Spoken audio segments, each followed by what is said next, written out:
Welcome to this special new run that I've decided to do for the good, the bad and the odd sub podcast. This is the Stephen King Fan Club cast number 1. I have decided to read Stephen King's work in chronological order, one a month, for the foreseeable future. However, it won't be just the book. I'll also be trying to review other material around that. Now, this month, April 2014, I thought, well, obviously, I'm going to do the first one, Carrie. In this podcast, I'll therefore be talking about the book. I listened to it on audio, so the audiobook, and the 3 kind of films made around that. I thought I'd like to discuss those. Well, let's start with the book. And hello to any Stephen King fans out there. Welcome aboard, and I'm really looking to hearing from any feedback you have. Okay, so Carrie came out in the mid-70s. King's first book, not his first written novel. He'd written other ones before this, but this is his first published novel. Went down a storm, really made him, actually. As a book, he's very dismissive of it. When I see him in interviews, he thinks it's a thin little thing. He always sort of seems to perplex him. He talks about how he never really understood the market for it, and his wife that sort of suggested he keep going on with it. Anyway, he did finish it. The book, for me, I've read it before, but not for a long time, but reread it. And I'd always kind of taken King's word for it that it was actually kind of slight. But when I actually read it, I was shocked. It was very good. It was as good as I remembered it, but I thought my memory was false. Let's put it that way. But in fact, it wasn't. It was a pretty good read. The characters are very well defined. The actual major plot points in the book are really well brought out. It's an epistolary kind of book in there. We get a direct narrative, but we also got a lot of the details from like news articles and excerpts from books and things like that, which really sort of rounds it out without focusing entirely on just Carrie or a mother or one of the other characters. But it's in fact, I've just looked it up. It came out just over 40 years ago. It was published 5th of April 1974 was his first publication, so just turned 40.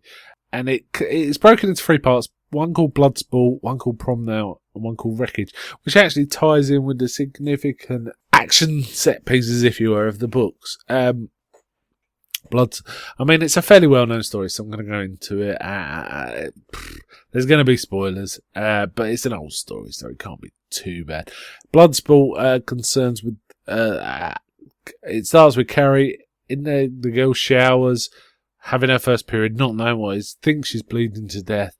A lot of the girls start teasing her, and it's just horrible what happens to her.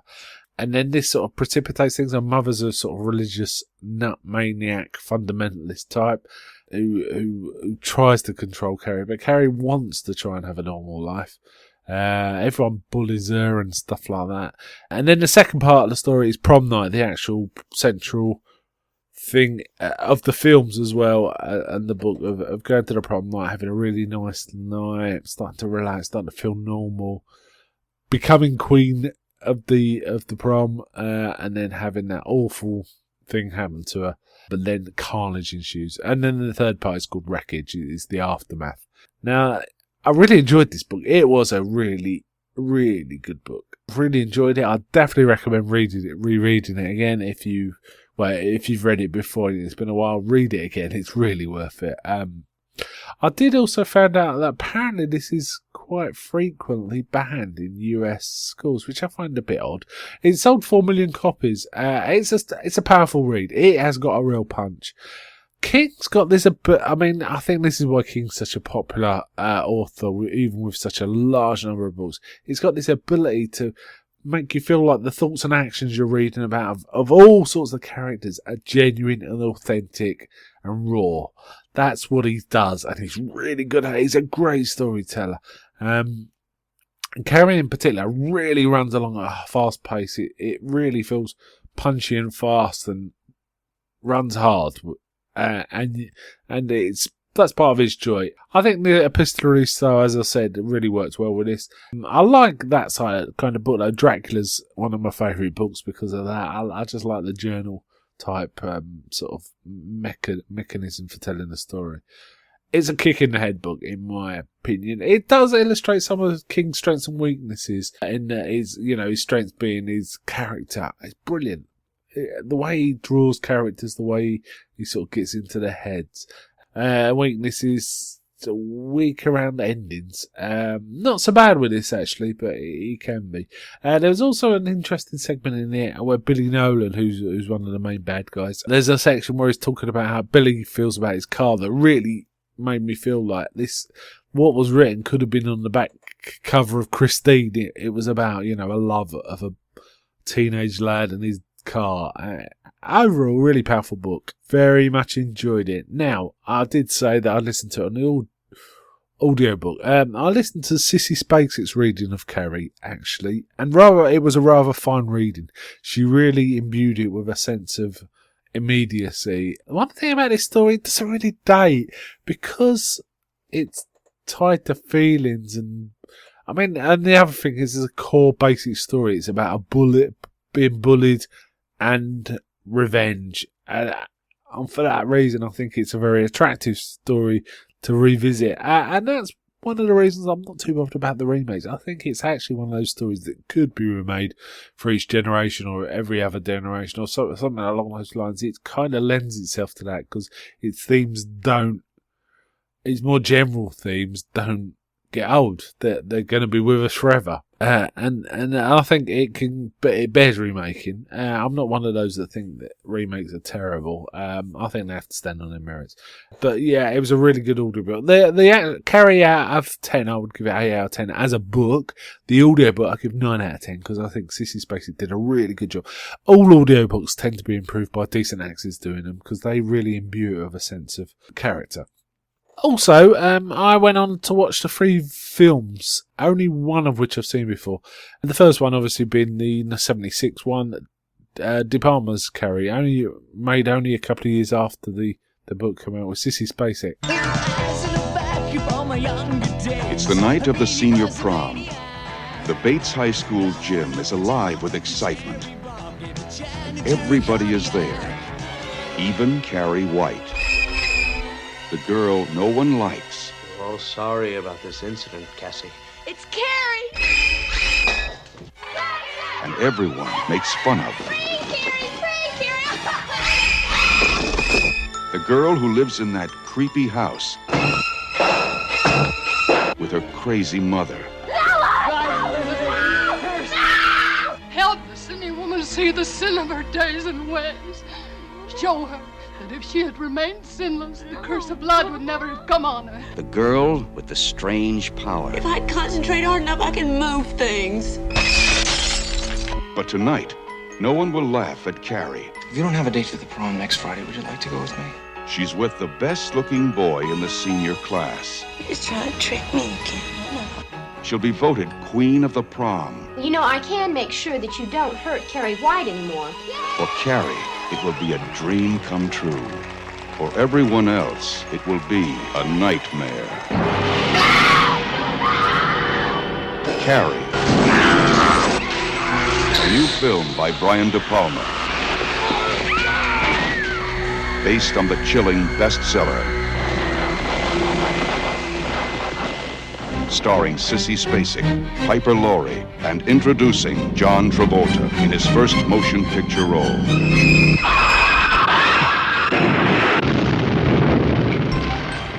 If you have a taste for terror, you have a date with Carrie. It's a basic film. It's not as technically proficient as I remember it. There's a lot of soft lensing and some of the cutting's a bit odd, but some of it's really good. It's a really raw and fine horror film, actually, just because some of the scenes are really good. And also, funnily enough, all 3 of the films have the same strength and weakness. The strength being they cast Carrie and her mother really well. All three of them, I think, do that. But they fall down. All three of them also fall down somewhat on the weakness of the casting of the supporting characters. In the book, the other characters are drawn quite strongly and quite well. Sue Snell, Chris Hargensen, Billy Nolan to some degree. Well, in fact, quite well. None of them are presented that well in any of the films. John Travolta's not too bad as a presence, but he's not quite the horrible Billy Nolan in the book. He's pretty horrible. It is like watching the edited highlights of the novel, actually. Not that much has changed apart from certainly up to the immediate aftermath of the prom. It's quite similar to the book, apart from its little bits here and there are cut. But it actually changes quite significantly after that. I felt some of the changes were actually a bit ridiculous in this. The house collapsing. What happens to that house at the end seems silly. I don't mind the jump scare at the end. That was alright too. But some of the sound cues made me laugh. They were definitely from Psycho, the musical sound cues. It was. I also didn't feel particularly comfortable with the beginning scene, which is basically soft focus, lingering shots of what are meant to be naked high school girls. That wasn't quite as bad as it could have been because they were obviously a lot older than high school girls. So it's not quite as bad, but it is a little uncomfortable. Feels a bit too lingering. It's powerful and raw, and it's made it's really elevated by Sissy Spacek and Piper Laurie as a mother. I really enjoyed this film. This was the best of the three, in my opinion. Then I watched a TV film version from 2002. Something has happened at you in high school. Something horrible. Something evil.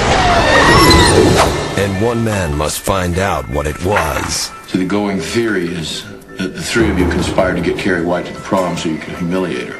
And then something went wrong and a lot of people were killed. Was it the outsider who kept to herself? Carrie! Up until half an hour ago, Carrie White thought her first period was homeroom. When she was mistreated.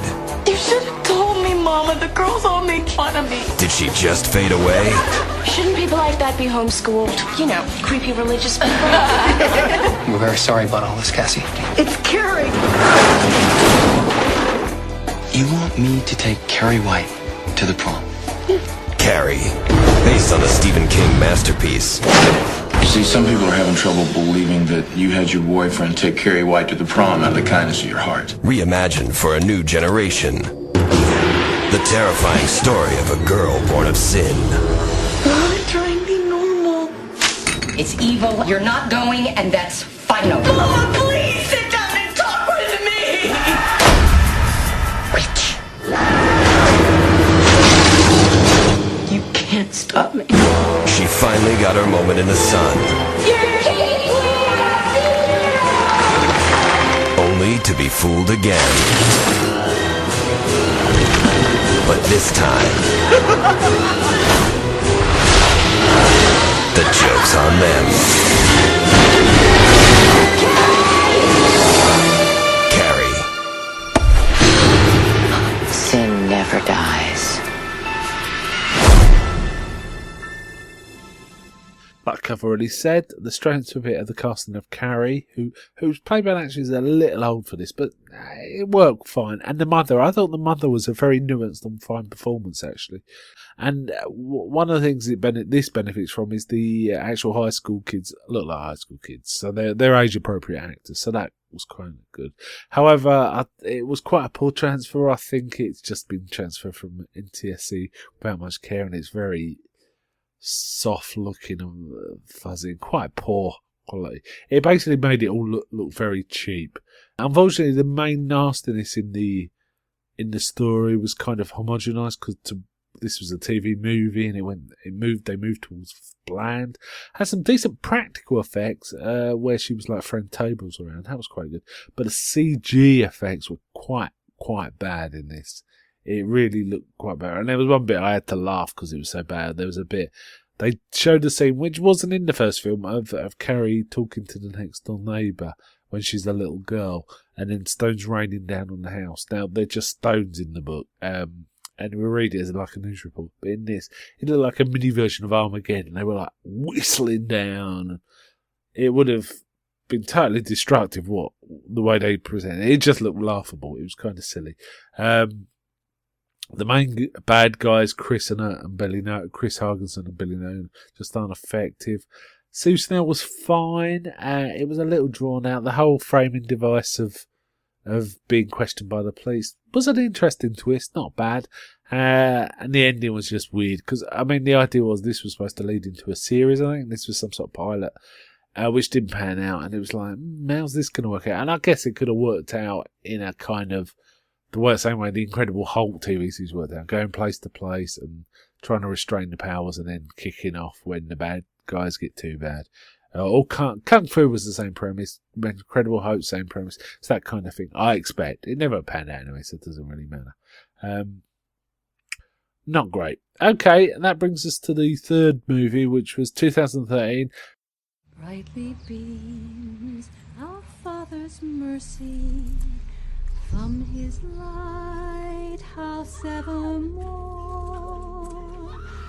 But to us he gives the keeping of the lights of Pick you up after school. The other kids, they think I'm weird. Carrie, favorite poem? Did you bring one? I don't want to be. I want to be normal. Wipe that smile off your face. I have to try and be a whole person before it's too late. Help this little girl see the sin of her days and ways. She'd made innocent. The curse of blood would Mama, have that's not even in the Bible. It doesn't say that anywhere. Go to your closet and pray. No. No! Mama! You pray, little girl. You pray for forgiveness. Mama! Mama, let me go! Help!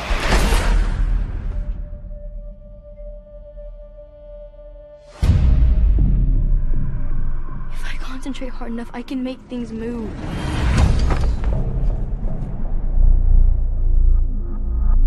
There are other people out there like me who can do what I can do. You know the devil never dies. Keeps coming back. You gotta keep killing him. No! Prom is next week. You don't have a date already. Maybe you want to go with me. Mama, I've been asked to prom. No. They're gonna laugh at you. They're all gonna laugh at you. Mama, stop it. If the two of you are planning some kind of joke on a poor, lonely girl... Your king and queen are...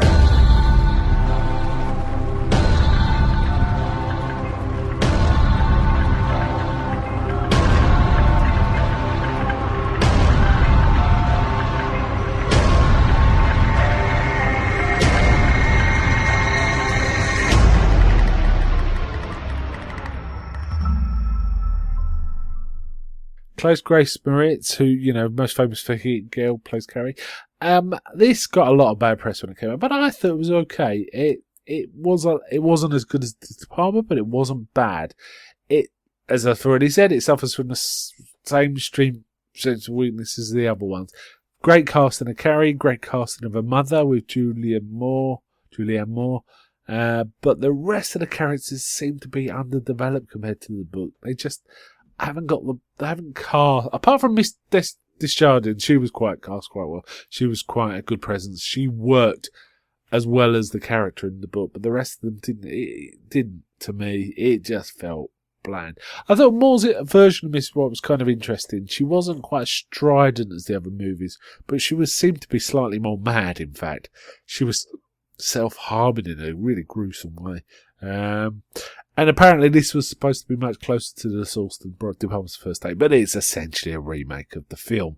They're kidding themselves, who are they trying to kid by saying it's close to the source material? It's pretty much a remake of the Department film. I kind of liked it. I thought it was all right. I like the slight updating in that part of the bullying was social network, videoing and posting it online. And there was some kind of nice twists around that. I didn't really expand on it though, but it was kind of nice. I thought it was fine. I'll give the original film 8 out of 10. I'll give this 7 out of 10. I liked it better than a lot of reviewers, I think. It wasn't scary, but it was interesting, I thought. Anyway, so that's my first Stephen King cast. Next month I'll be doing Salem's Lot. If you want to leave any feedback on this, or if you want to post any thoughts about Stephen King, or email me any thoughts, you can do it on our my Facebook page, facebook.com/The Good, The Bad and The Odd, but with each word with a full stop between. Or you can email me, info@thegoodthebadandtheodd.com. You can send me an MP3. That's good. We'll throw that in for the next one. So, got any thoughts on Carrie? I'd like to hear them. Got any thoughts on Salem's Lot? I'd like to hear them. If you've got any thoughts on King of Tool, I'd like to hear them. That'd be great. I keep forgetting this on our main podcast, but we've also now got a Stitcher. We're on Stitcher, so you can get a link from that for our front page. You can feel free to interact with me by going to our main website, www.thegoodthebadandtheodd.com, and you can talk to me through Facebook. You can direct email, or you can use Stitcher to sort of listen. It'd be good to hear from some of you Stephen King fans. I'm really kind of keen. I'm really fired up about Stephen King. I was going to try and leave this cast until towards the end of the month, but I'm just so enthusiastic about King. I'm really enjoying it. But I am going to hold off starting to read Salem's Lot until the 1st of May. If you want to try and read along with me, we can sort of talk on the Facebook page. That'd be cool too. Okay. I just remembered there's a few things I wanted to add. The first one is I wanted to let everyone know there is actually quite a good Stephen King podcast. It's occasional, but it's quite a good one. Also, that's dedicated to Stephen King, which is part of the Drunken Zombie Network. It's called Castle Rock Podcast. If you just Google Castle Rock Podcast, you'll find it. They actually have a Carrie episode, but I avoid listening to it because I didn't want to be influenced by it. But they got some great podcasts. They've got Salem's Lot Shining. Recent ones I've listened to by them are Raging Along Water. They're really good and worth listening to. So I fully encourage anyone who likes Stephen King to go and listen to them too. And I'll be moving on to Salem's Lot shortly. So please feel free to join me on the Facebook, facebook.com/The Good, The Bad and The Odd, with full stops between each word is the best way to contact me. Or just email info@thegoodthebadandtheodd.com. Okay. Well, here's some finishing words about Carrie by Stephen King. Bye. Carrie started out as a short story a magazine? It did. It just grew a little bit too long, and I threw it away, and my wife fished it out and said, "This is sort of amusing. You ought to go on with this." And so I did. Is that exactly what she said? No, it isn't exactly what she said. She said it was really good, and she wanted to read. She said she wanted to read the rest of it. Why didn't you want to write the rest of it? It's too hard. I was lazy, and also it was going to be too long. I didn't understand how I could possibly market something like that, and frankly, I needed the money. And it was a story that was clearly going to outgrow any of the markets that I sold to. They were mostly the sort of magazines where you turn them sideways, a picture falls out at that time. They had names like Cavalier and Dude and Gent and Adam and stuff like that. The kind of magazines that, Levi Johnson poses in now. A guy. Yeah, right. That stud that was going with Sarah Palin's daughter. Bristol. So, Bristol Palin. And so the story grew a little bit, and I said to Tabby when she fished it out, this is longer than the word requirements of any of the men's magazines that I was selling to. And she said, do it anyway. She was good that way. She's a lot braver than I was, and so I did it, and it sold as a novel. It's a skinny little thing, but it made me what I am today. Is it true that you got the call that they had sold it, and your telephone line had been disconnected? We didn't have a phone. Tabby dictated that we take it out. We had to let something go in order to continue to pay for, the baby food and the baby medicine and everything. We had to economize, and things have changed so much that in this country people are still arguing against health care, and this stuff goes on and on. But we didn't have a phone, and I got a message over the intercom. I was in the teacher's room, and it was, Stephen King, please come to the office. You have an urgent call from your wife. And I knew going up that either a kid had broken his leg or I sold the book. And it was the book. The editor from Doubleday had sent a telegram. And Had sent a telegram. Sent a telegram, yeah. Which said, do you still have it, by the way? I think it said, congratulations, Carrie, officially a Doubleday book, advance $2,500, the future lies ahead, love, Bill. Wow. The editor And the was Bill future Thompson. did. Pardon me? And the future did lie ahead. I guess so. Do you have any idea? No. What it would be? I had no idea. None. My wife asked me, I can remember one night, we were lying in bed after the book had been sold, and she said, do you think there will be any more money than the $2,500 advance? No, I mean, it was a fair question, and $2,500 was a lot. The most I'd ever made from a short story sale was $500. And we had used the $2,500 to buy a Ford Pinto, the car that exploded and everything. But it was new. We had a new car. We had 2 kids, and we had a new Ford Pinto that my wife cursed about because it had a standard transmission. She couldn't drive it at first. And I said, yes, I think there'll be a paperback sale. We share the money with Doubleday. It was a 50-50 split. And she said, how much do you think it might be? And I said, well, it might be as much as $60,000.